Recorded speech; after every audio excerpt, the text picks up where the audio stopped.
దానికి నష్టపోయిన వాళ్ళను నష్టపరిహారం ఇచ్చి ఆదుకోవడానికి కొట్టుకుపోయిన రోడ్లను కావచ్చు, రైల్వే లైన్లను కావచ్చు, ఇరిగేషన్ ప్రాజెక్టులు కావచ్చు, వీటన్నిటిని కూడా మనం తక్షణమే పునరుద్ధరించుకోవడానికి అవకాశం ఉంటుంది. కాబట్టి ప్రధానమంత్రి గారికి లేఖ రాస్తూ జాతీయ విపత్తును ప్రకటించండి అని చెప్పి రాష్ట్ర ప్రభుత్వం కేంద్ర ప్రభుత్వానికి విజ్ఞప్తి చేస్తుంది. అదేవిధంగా రోడ్స్ అండ్ బిల్డింగ్స్, ఎనర్జీ అంటే విద్యుత్ శాఖ, అదేవిధంగా వ్యవసాయం పంటలు దాదాపుగా 4 నుంచి 5 లక్షల ఎకరాలలో పంట నష్టం జరిగింది. ఇవే కాకుండా పంచాయతీరాజ్ అండ్ రూరల్ డెవలప్మెంట్లో రోడ్ల డ్యామేజ్, ఇతర ఆస్తి నష్టం జరిగింది. అదేవిధంగా పశు సంపద కూడా చనిపోవడం జరిగింది.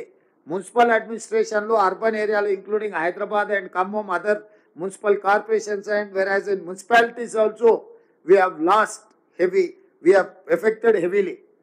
సో వీటన్నిటి నేపథ్యంలో ప్రధానమంత్రి గారికి తాత్కాలిక ఉపశమనం కింద 5,438 కోట్ల రూపాయలు జిల్లా కలెక్టర్లతో సంప్రదించి సంబంధిత శాఖ అధికారులతో మాట్లాడి నిన్నటి నుంచి ఈ రోజు వరకు ఒక అంచనాకు వచ్చి ప్రాథమిక అంచనా తెలంగాణ రాష్ట్రంలో ఈ వర్షాల వల్ల విపత్తు వల్ల 5,438 కోట్ల రూపాయల ఆస్తి నష్టం జరిగింది.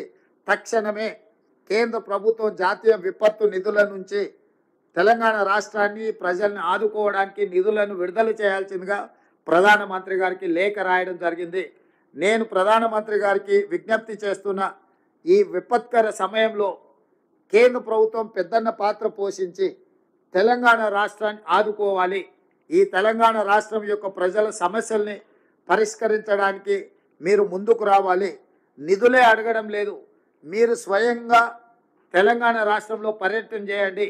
ముఖ్యంగా సూర్యాపేట, ఖమ్మము, ఈ వరంగల్లో, మహబూబాబాద్ కొన్ని ప్రాంతాలలో జరిగిన నష్టాన్ని మీరు స్వయంగా పరిశీలించడం ద్వారా ఇక్కడ ఉన్న నష్టాన్ని, ఇక్కడ ప్రజలకు వచ్చిన కష్టాన్ని మీరు అంచనా చేస్తే తెలంగాణకు రాష్ట్రానికి మేలు జరుగుతుంది, అత్యధికంగా నిధులు వస్తాయని భావిస్తూ ప్రధానమంత్రి గారిని తక్షణమే తెలంగాణ రాష్ట్ర పర్యటనకు రావాల్సిందిగా ముఖ్యమంత్రిగా నేను వారిని ఆహ్వానిస్తున్నాను.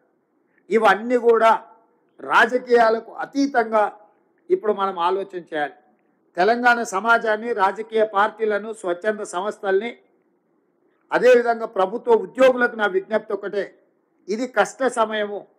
ప్రజలు కష్టాలలో ఉన్నప్పుడు రాజకీయ ప్రయోజనాల కోసం మనం ఆలోచన చెయ్యొద్దు.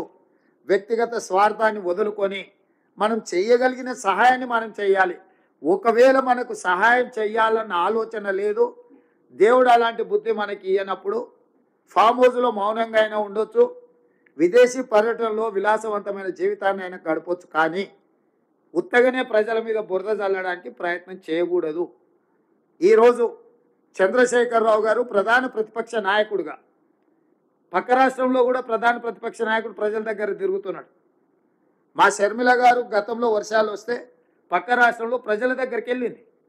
ఈరోజు నిజంగానే ప్రజలు ఇంత విపత్కర పరిస్థితులు ఎదుర్కొంటున్నాయని బీఆర్ఎస్ భావించినప్పుడు ప్రధాన ప్రతిపక్ష నాయకుడు ప్రభుత్వానికంటే ముందు ప్రజల దగ్గరికి వెళ్ళాలి, ప్రజా సమస్యల్ని ప్రభుత్వానికి నివేదించాలి, ప్రజల యొక్క విజ్ఞప్తులు తీసుకొని ప్రధాన ప్రతిపక్షంగా చంద్రశేఖరరావు గారు ఆ సమస్యల్ని ప్రభుత్వం దృష్టికి తీసుకొచ్చి అవసరమైతే ప్రభుత్వాన్ని నిలదీసినా పర్వాలేదు. ప్రజా సమస్యల పరిష్కారంలో భాగంగా వారు ఫామ్ హౌస్లో నుంచి బయటకు రారు, వారు మౌనం వీడరు.